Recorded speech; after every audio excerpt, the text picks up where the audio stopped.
Last week we began discussing the concept of the Dibra, the Aseres Hadibros, which are the focal point of Shavuos.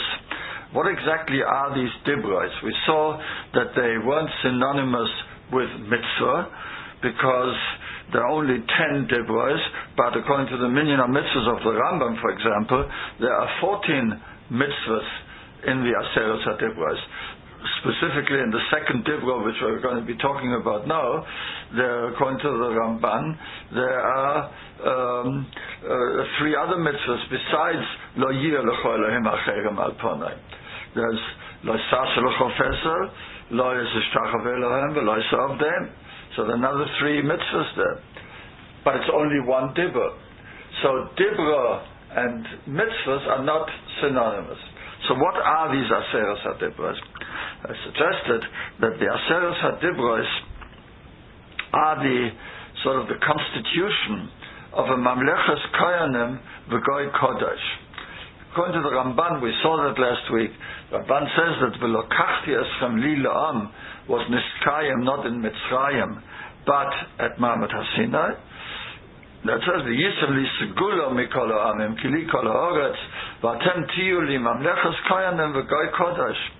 This is such an exciting thing that there's a bris between us and the Rebbeinu Shalom. If you remember from the Ramban last week, the Ramban learns of Shemartem es Perisi is the bris that the Rebbeinu Shalom started making with Avraham by the Bris Milah, that he's going to be our Rebbeinu Shalom for Avraham and for his Zaro Acharov. The eternal relationship of an Am to the Rebbeinu Shalom, that is what was the Hakdama to the Aseres Hadibros. And how does the Aseres Hadibros relate to that?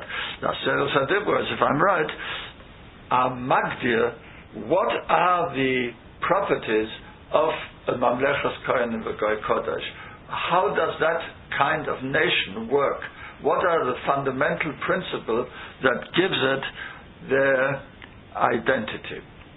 So last week we talked about the first Dibur, the concept of Avdus, which is a Taitzor from Yetzias Mitzrayim. And now we talked about Lo Yir L'cho Elohim Acherem Al Ponai. And then comes Lo Yisasel L'cho Fesel and Lo Yishtachave Elohim Lo Yisavdem. So first of all, Lo Yir L'cho Elohim Acherem Al Ponai. So I think most of us would probably figure that that's a Dibra that we can skip.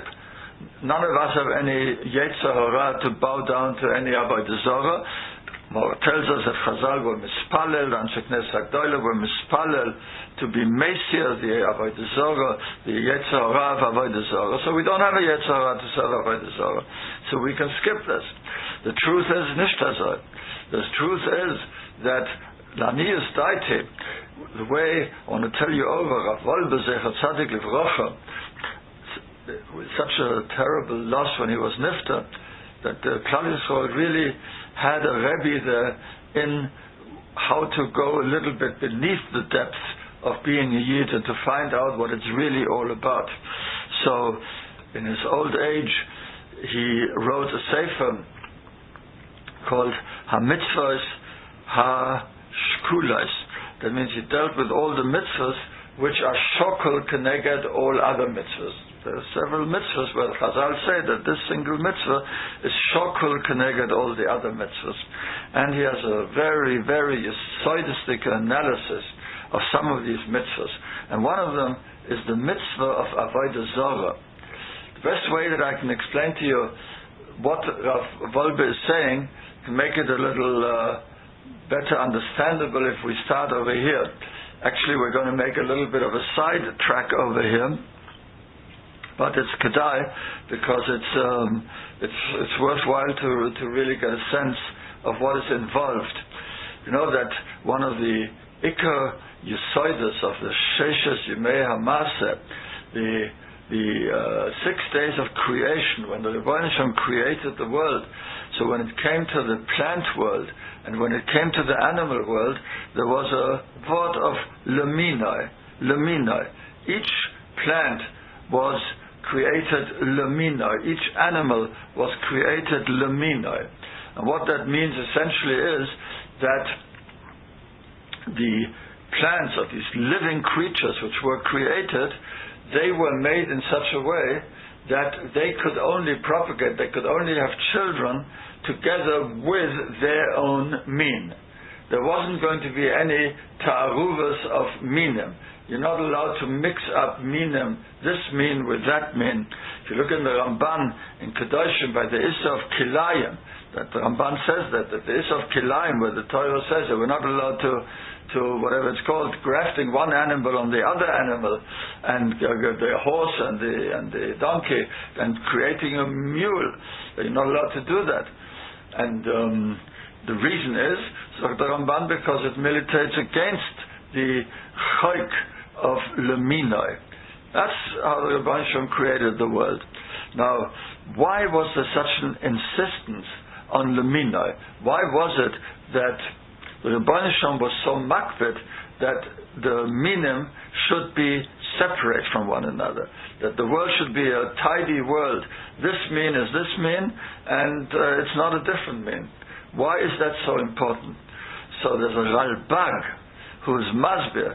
Why is the leminoi system such an important one? So he says, because that creates a hierarchical world. That creates a world which is hierarchy. There is lower orders and higher orders and higher and higher and higher and higher and higher.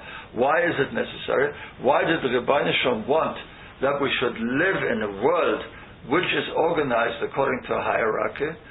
So the Ralbag, you know what the reason is?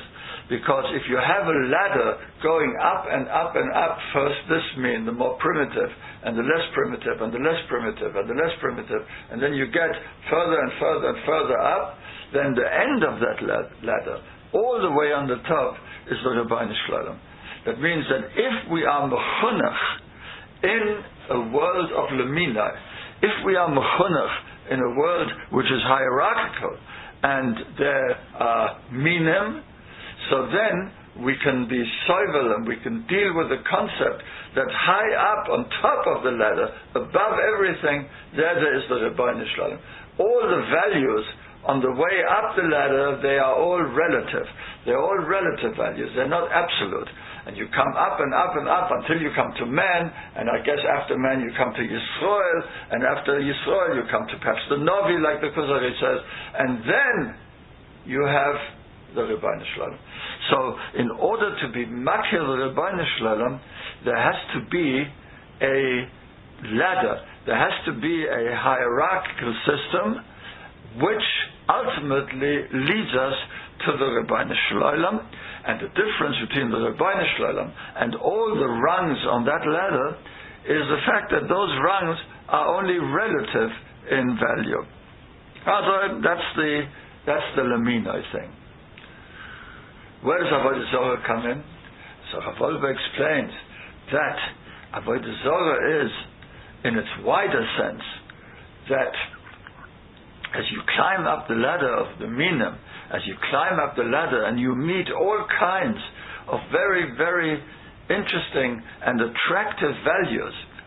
Now, those values are not values, but they are only relative values. There's nothing absolutely good about them. But it's very, very easy to become sidetracked.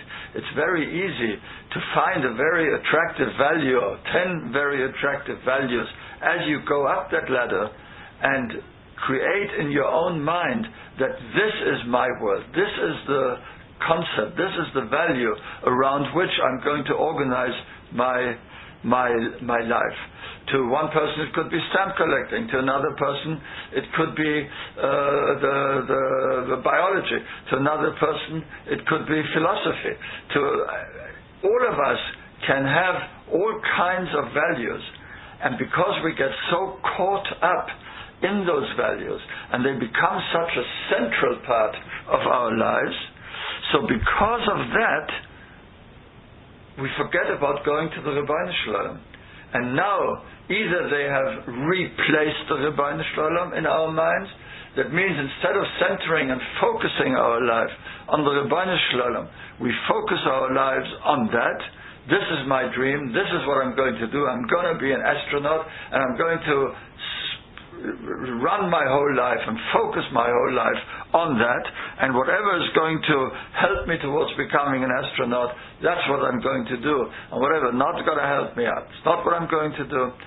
That is Avodah Zarah. That in a broader sense is Avodah Zarah. The Rebbeinu Shalom is a Elkano, he's a jealous God. He doesn't want any competition. He doesn't allow us to have any competition. So if we replace him with a value which we decide is going to be central to our life, or even if we are minded to the Rebbeinu Shalom that the Rebbeinu Shalom also exists, but we have these other values which are also significant in our lives, so then we have a shitta of Rahman al-Islam with the Rebbeinu Shalom. Sagt Rav Wolbe, that is the pshat when the Gemara says that Masechtas Avodah Zarah of Avraham Avinu was 400 prokim. That Avraham Avinu he also had Masechtas Avodah Zarah, and in his Masechtas Avodah Zarah there were 400 prokim. So what's schlecht with our Masechtas Avodah Zarah? We have 5 prokim. It's a hard Masechta. And 5 prokim seems to cover a lot of ground. Why do you need 400 prokim?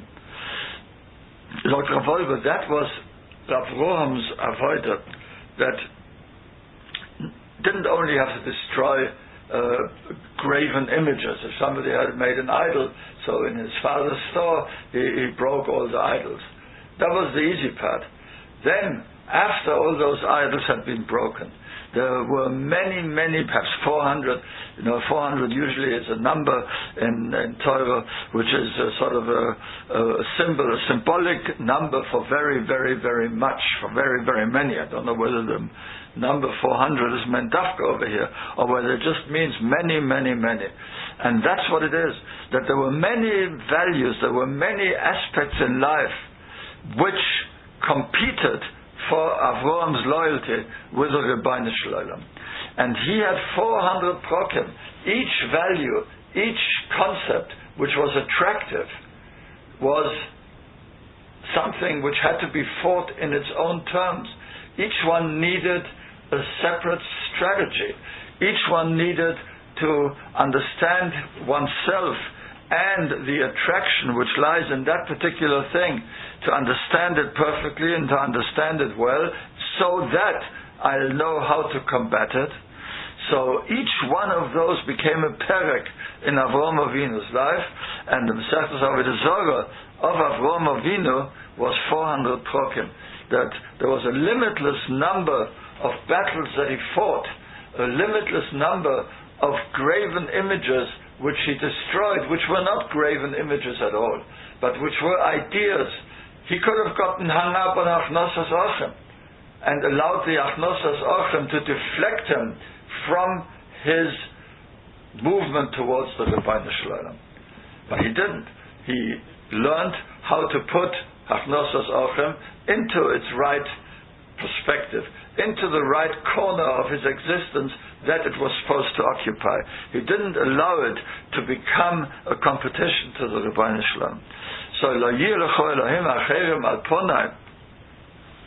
that's not the pshat that so nowadays we don't have a Yetzer Hara anymore for Avodah Zarah, so that's not a dibba that affects us very much.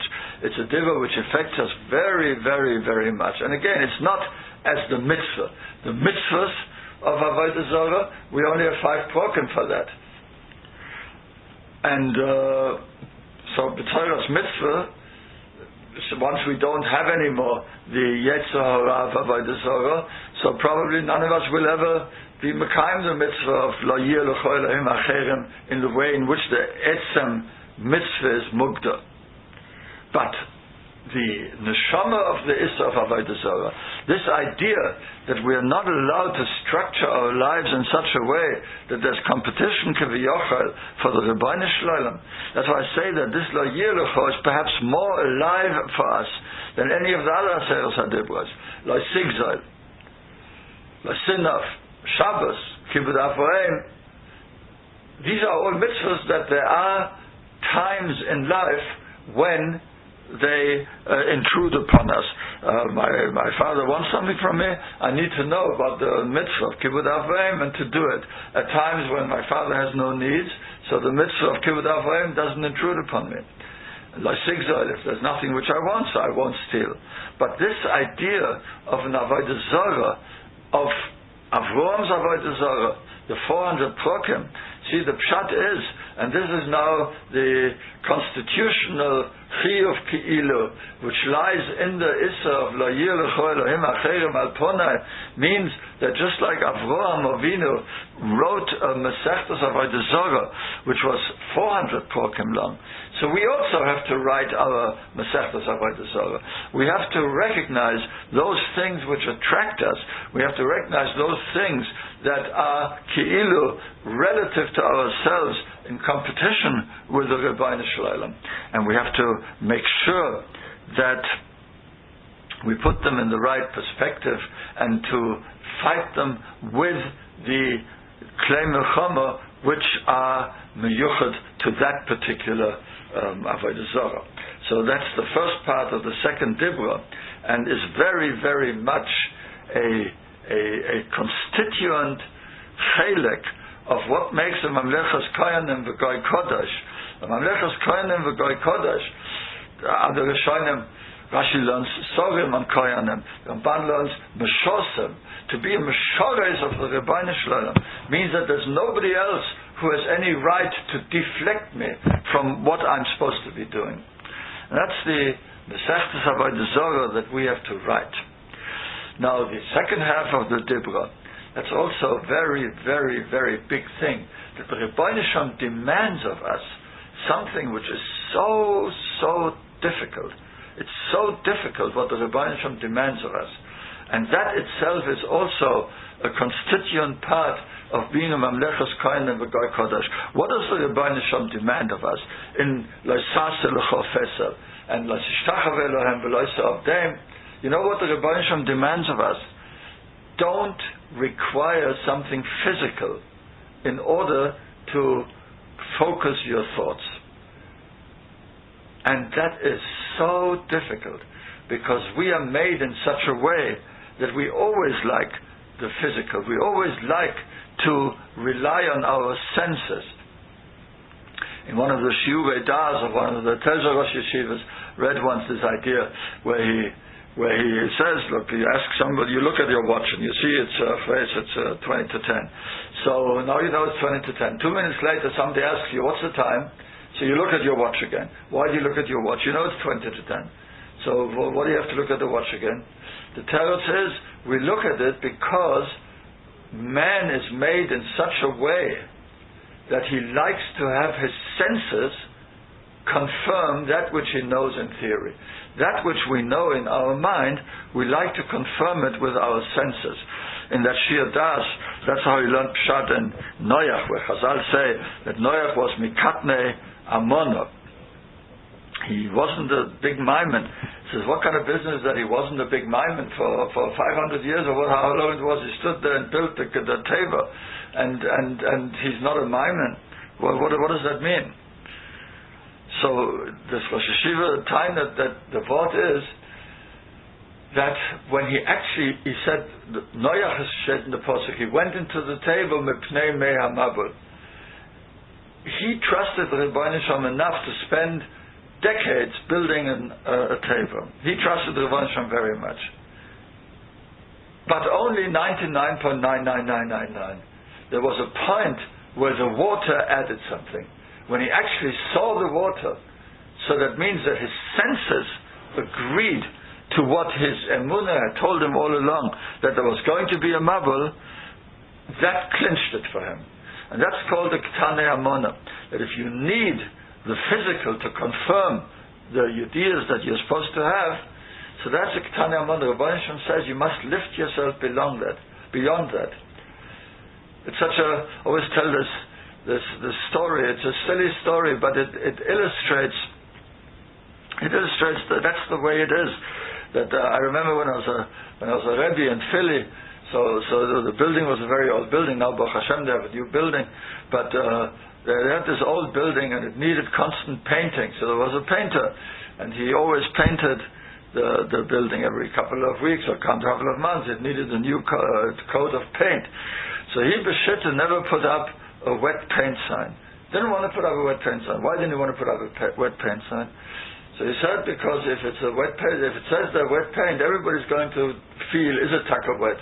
And all my beautiful painting job will get messed up with all kinds of fingerprints. So therefore he preferred not to put a wet paint sign, and everybody got green jackets. Why did people want to feel? They don't trust him, they thought he was a liar.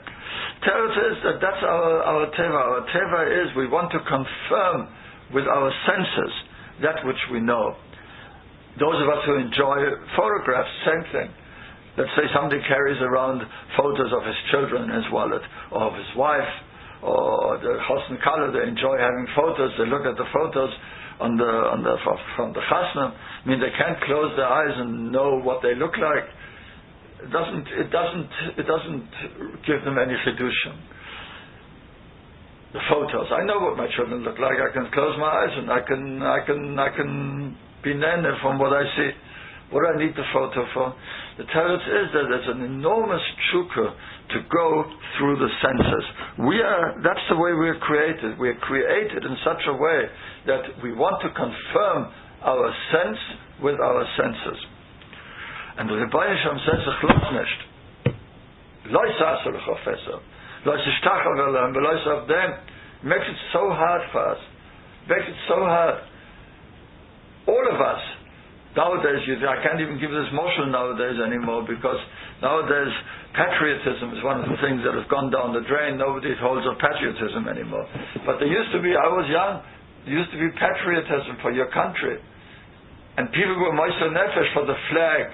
The flag was a big thing. Even now, pledge allegiance to the flag of the United States of America and for the republic for which it stands. And that people have a big hagesh from that. And what's a flag? A flag is a piece of cloth with some stars and stripes on it. The teretz is, but to have clear in our minds, to experience the hergish of the patriotism, the flag helps. It helps. It helps to focus me. If I'm focused on something physical, so that the flag helps me. And the Rebbeinu Shem says, "Nein. It would be so much easier, I think, if we would be allowed to make a fesel, not to worship the fesel, not to do anything silly, but just to focus our minds and to say, Rebbeinu Shem, I need you, help me. If I had something to picture, I'm not allowed to. Maybe I'm not even allowed to want it. But the fact is, it would have helped. And the Rebbeinu Shem says, no, I want you to be lifted above that. A mamlechas koyanim v'goy kodesh doesn't only mean that you act kodesh, or you act in a way in which the meshogas of the Rebbeinu Shem acts. Your whole thoughts, your whole ideas, you have to be able to divorce yourself from the smallness of your physicality. It's a difficult avoid because we are physical on one hand, and we have these physical needs. But the Rebbeinu Shem here in the second half of the second Dibra is telling us you have to shake off that smallness, and you have to be able to stand without any kind of physical stimulus and daven to me and focus on me and know what you're doing without the help of the physical. The emes is that by the Aseres Hadibros also the Rebbeinu Shem made allowances for our physicality.